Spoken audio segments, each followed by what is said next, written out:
Hello friends, अगर आप किसी ऑब्जेक्टिव टाइप कॉम्पिटिटिव एग्जाम के लिए तैयारी कर रहे हैं और उसमें स्टैटिस्टिक्स का पोर्शन रखा गया है, तो आपको उसमें बहुत ज़्यादा डिटेल्स में जाने की ज़रूरत नहीं है। तो आप ठीक जगह पे पहुंच गए हैं। हम इस वीडियो में टू दी पॉइंट कुछ ऐसे पॉइंट्स डिस्कस करेंगे जो आपके एग्ज़ाम में आपके काम आ सकते हैं। और बिना आपका टाइम ज़ाया किए हुए मैं इस वीडियो को शुरू कर लेता हूँ। तो सबसे पहले बताना चाहूँगा आपको, आपने अपनी स्टडी के दौरान अपनी लाइफ में बहुत सारे ऐसे टेबल्स देखे होंगे, ऐसे ग्राफ्स देखे होंगे, बहुत सारी ऐसी डायग्राम्स देखी होंगी, चाहे न्यूज़पेपर्स में, बुक्स में, टेलीविज़न पे या किसी और जगह पे, मोबाइल फ़ोन पे। तो किसी भी जगह आप ऐसे डायग्राम्स, ऐसे टेबल्स रोज़ बरोज़ देखते हैं।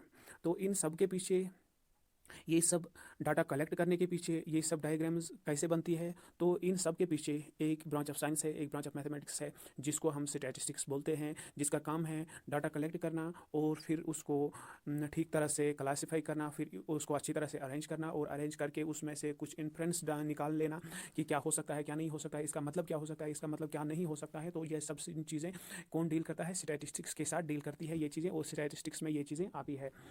तो क्या लिख सकते हैं हम स्टैटिस्टिक्स की डेफिनेशन? तो डेफिनेशन हम लिख सकते हैं, it is a science of collection, presentation, analysis and reasonable interpretation of data. यानी सबसे पहले डाटा को कलेक्ट किया जाता है, फिर उसको प्रेजेंट किया जाता है, एनालाइज किया जाता है, और फिर बाद में क्या किया जाता है, उससे कोई खास इंटरप्रिटेशन हासिल की जाती है। मतलब उसको पूरी तरह से स्टडी करके आप कुछ बता सकते हैं उस डाटा से। फॉर एग्जाम्पल, आप ऐसा मान के चलिए किसी जगह पे बहुत सारे लोग मर रहे हैं, किसी जगह पे बहुत सारे लोगों की डेथ हो गई है। तो आप वहाँ से जब डाटा कलेक्ट करेंगे तो आपको पता चलेगा, आप उससे ये इन्फ्रेंस हासिल कर सकते हैं कि अगर इस साल फॉर एग्जाम्पल कोविड से बहुत ज़्यादा डेथ्स हो गई वर्ल्ड में, तो आप कह सकते हैं कि पॉपुलेशन डिक्लाइन होने वाली है। तो आप ये कह सकते हैं कि इससे ये इन्फ्रेंस निकाल सकते हैं कि पॉपुलेशन डिक्लाइन की ओर बढ़ जाएगी, है ना।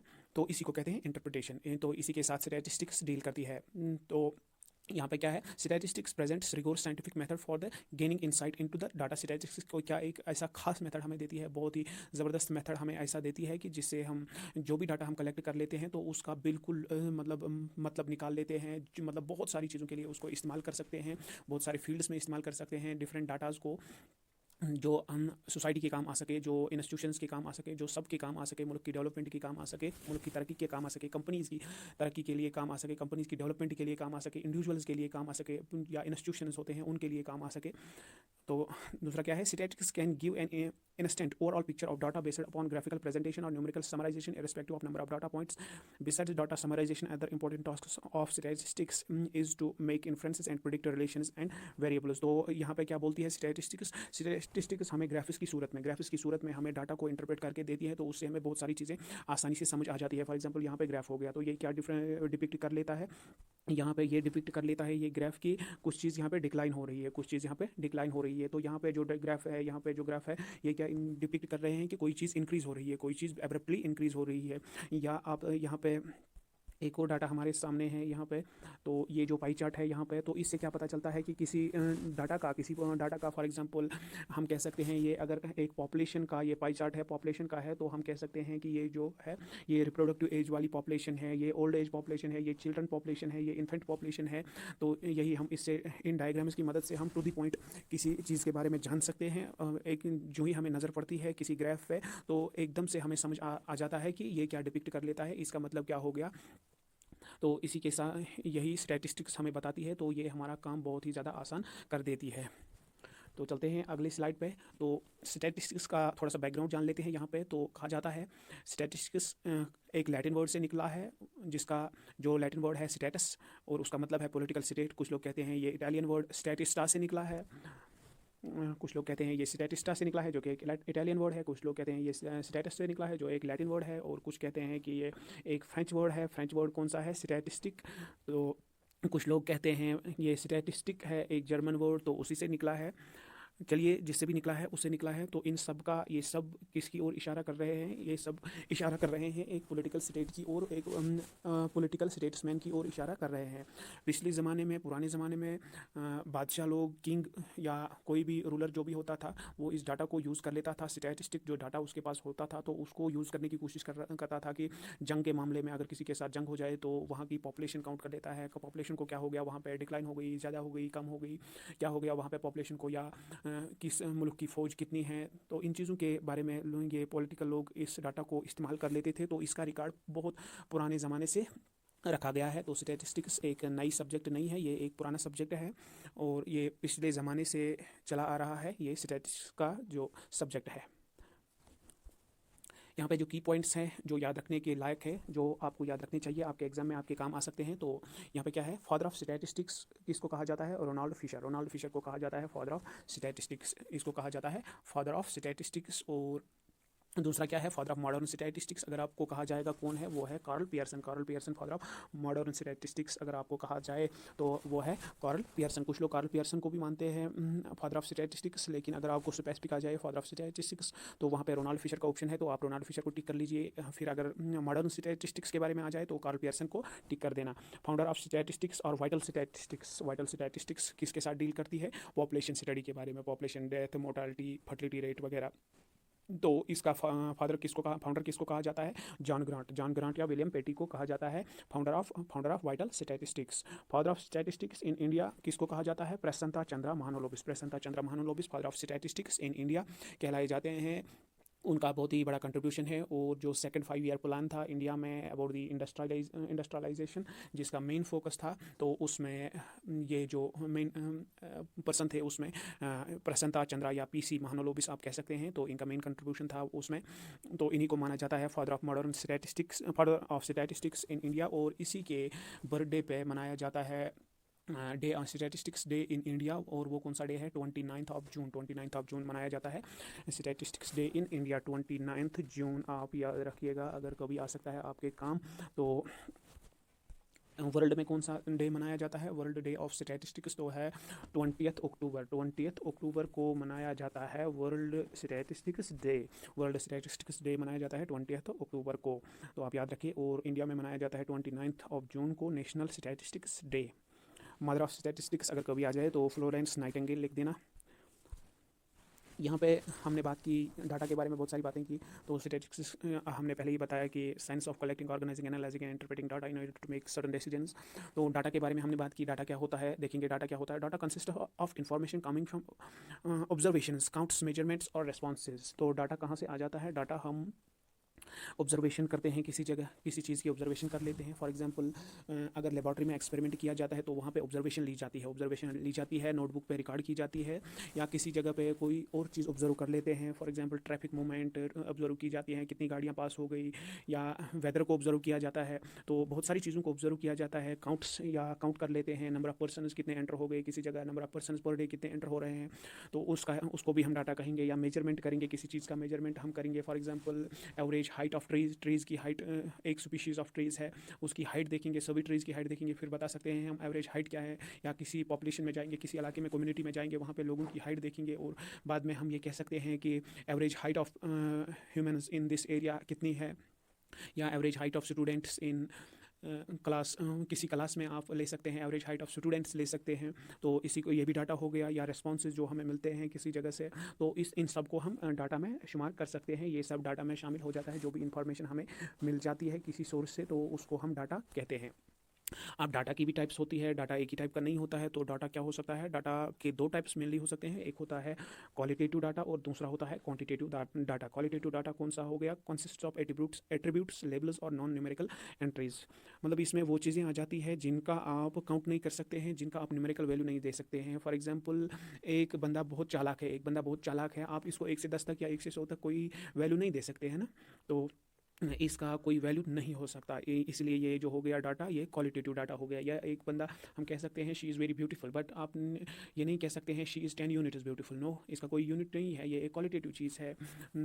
तो इन चीज़ों को जिनको हम कोई न्यूमेरिकल वैल्यू नहीं दे सकते उनको क्या कहते हैं? उनको क्वालिटेटिव डाटा कहते हैं। और इसमें इंटेलिजेंस का भी मसला आ जाता है। इंटेलिजेंस को कहा जाता है कि ये क्वालिटेटिव चीज़ है, लेकिन आजकल कुछ ऐसे क्रूड मेथड्स जो बहुत ही ज़्यादा मतलब सही भी नहीं कहा जा सकता उनको, कि उनसे इंटेलिजेंस मेजर की जाती है और फिर आप कहते हैं कि इसका IQ ये है, इसका वो है। आइंस्टाइन का IQ इतना था, और आज कोई बच्चा वहाँ पे इंडिया में है तो उसका IQ इतना है, आइंस्टाइन से ज़्यादा है। तो IQ को मेजर करने के लिए बहुत सारे मेथड आजकल आ गए हैं। तो इसको हम क्वांटिटेटिव टर्म्स में आजकल इंटरप्रेट कर सकते हैं। तो IQ को आप क्वांटिटेटिव में रख सकते हैं, क्योंकि इसको क्वांटिटेटिव टर्म्स में रखा जाता है आजकल। और यहाँ पे है क्वांटिटेटिव डाटा क्या हो गया? क्वांटिटेटिव डाटा वो हो गया जिसको हम न्यूमेरिकल वैल्यू दे सकते हैं, किसी को भी। तो हम कह सकते हैं कि एक फॉर एग्जांपल क्लास ऑफ 10 में 100 स्टूडेंट्स है, क्लास 9 में 200 स्टूडेंट्स है, तो इनको हम नंबर दे सकते हैं, है ना। तो अगर हम बाद में ये कहना चाहेंगे कि अगर एक स्कूल में एवरेज नंबर ऑफ़ स्टूडेंट्स कितने हैं, तो हमें जितने भी क्लासेस हैं उनके स्टूडेंट्स को ऐड करना पड़ेगा, उनको ऐड करके फिर नंबर ऑफ़ क्लासेस से डिवाइड करना पड़ेगा, तो हमें एवरेज नंबर मिल जाएगा, है ना। तो क्वालिटेटिव का क्वांटिटेटिव का मतलब हो गया जिसको हम कोई न्यूमेरिकल वैल्यू दे सकते हैं, कोई भी न्यूमेरिकल वैल्यू दे सकते हैं। एक जगह से आप मिसाल के तौर पर ले सकते हैं कि कार्स की स्पीड, जो गाड़ियाँ चलती है किसी हाईवे पे, उनकी स्पीड क्या है। तो उसमें क्या कर सकते हैं आप, लास्ट में ये बता सकते हैं कि एक गाड़ी की स्पीड आपको पता है, दूसरे की भी पता है, 100 गाड़ियों की आपने स्पीड चेक की, तो आप एवरेज में बता सकते हैं कि इनकी एवरेज स्पीड क्या होगी। आप इसको क्वालिटेटिव क्वांटिटी में डिफाइन कर सकते हैं। एवरेज स्पीड यहाँ पे थी 100 किलोमीटर पर आवर, तो आप इसको क्वांटिटेटिव टर्म्स में डिस्क्राइब कर सकते हैं, न्यूमेरिकल वैल्यू दे सकते हैं। तो फंक्शंस क्या है स्टैटिस्टिक्स की, इट प्रेजेंट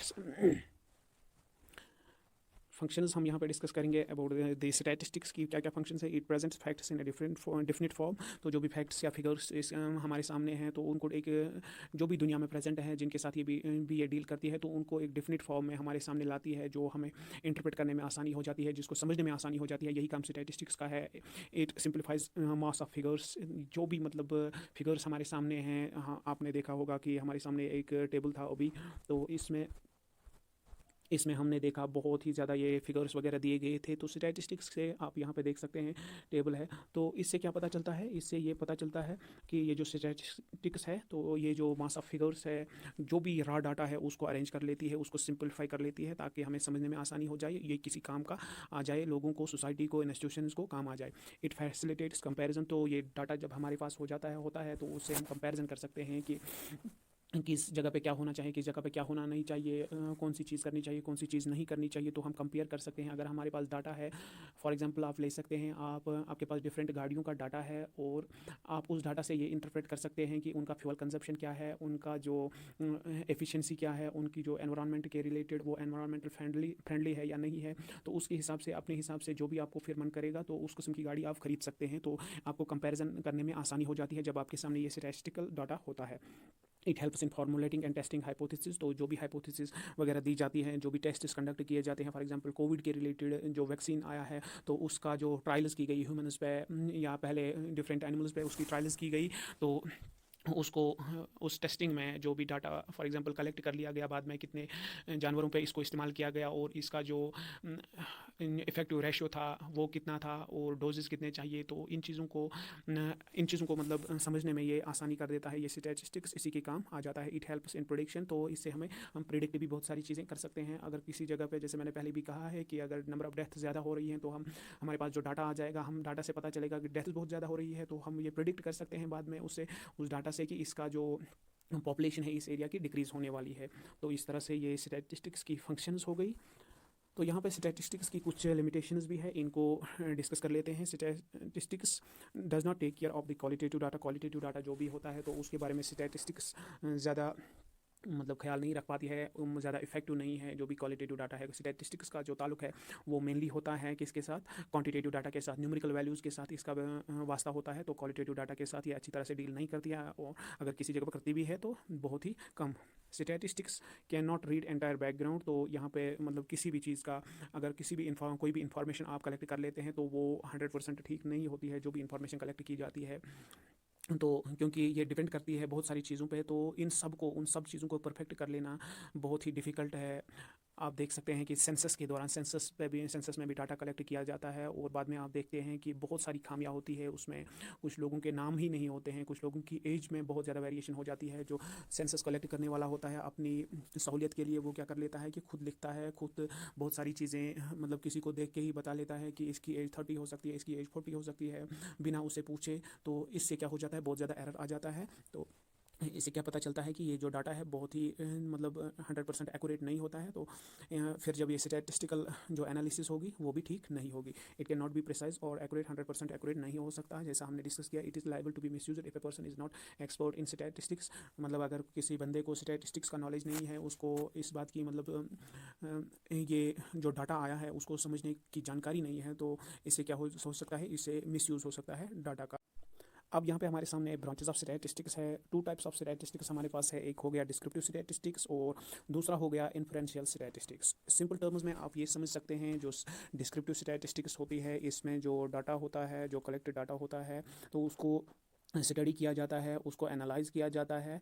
और यहाँ पे जो इन्फ्रेंशियल डाटा स्टैटिस्टिक्स होती है, इसमें इस डाटा से कोई इन्फ्रेंस कलेक्ट की जाती है, कोई कंक्लूजन ड्रॉ किया जाता है। जब उससे कोई कंक्लूजन ड्रॉ किया जा सके तो उस वो बनती है इन्फ्रेंशियल स्टैटिस्टिक्स। जैसे आप एक्सपेरिमेंट्स में, अगर आपने लेबॉर्ट्री में किया होगा तो आप फिर लिख एक्सपेरिमेंट के बाद में एंड पे लिखते हैं इन्फ्रेंसेस ड्रॉन, क्या क्या आपने ऑब्जर्वेशन ली उस डाटा से, तो उसको कहते हैं इन्फ्रेंशियल स्टैटिस्टिक्स। और डिस्क्रिप्टिव में क्या होता है, बहुत सारी डिटेल्स वगैरह होती है, और इन्फ्रेंशियल में टू द पॉइंट इन्फॉर्मेशन होती है। तो ये हो गई ब्रांचेस ऑफ स्टैटिस्टिक्स। तो यहाँ पे क्रैक्स है इस टॉपिक का, स्टैटिस्टिक्स डील करती है बहुत सारी चीज़ों से। तो क्या क्या है इसमें, यहाँ पे स्टैटिस्टिक्स जो भी वर्ड्स यहाँ है इनके साथ स्टैटिस्टिक्स की डीलिंग है। फॉर एग्जांपल स्टैटिस्टिक्स में एक्सपेरिमेंट कंडक्ट किए जाते हैं। स्टैटिस्टिक्स में क्या किया जाता है, इसमें मैथमेटिक्स का रोल है, इसमें इन्फ्रेंसेस ड्रॉ की जाती है, डाटा को इंटरप्रेट किया जाता है। ये वर्ल्ड वाइड यूज़ के लिए होती है, ये ऑर्गेनाइजेशंस के काम आती है। ये एक साइंटिफिक भी प्रोसेस भी है, इसमें ये एक डिस्क्रिप्टिव प्रोसेस भी होती है। डिस्क्रिप्टिव स्टैटिस्टिक्स जब हमने कहा तो ये पॉपुलेशन को भी स्टडी करती है। इसमें डाटा का बहुत बड़ा रोल होता है। डाटा को क्या किया जाता है, कलेक्ट किया जाता है। और इसमें जो होती है प्रोबेबिलिटी का मसला भी आ जाता है, क्योंकि बहुत सारी चीज़ें इसमें एक्यूरेट नहीं होती है। और क्या है, ये बहुत सारे काम आ जाते हैं, कामों में आ जाता है, डिज़ाइन में काम आ जाता है, या बाकी प्लानिंग वगैरह में काम आ जाता है। तो ये एक सब्जेक्ट भी है स्टडी का। इसमें बहुत सारी हाइपोथेसिस में भी ये काम आ जाता है। और आई मीन कि स्टैटिस्टिक्स का रोल एक बहुत ही ज़्यादा वाइड रोल है। तो ये दुनिया के, या हम कह सकते हैं कि वर्ल्ड में बहुत सारी जगहों पे इस्तेमाल की जाती है, बहुत सारे फील्ड्स में लाइफ के इस्तेमाल की जाती है। तो दोस्तों ये थे कुछ खास points about the basics of statistics. तो उम्मीद करता हूँ आपके लिए ये वीडियो इन्फॉर्मेटिव रहा होगा। तो thank you and God bless you.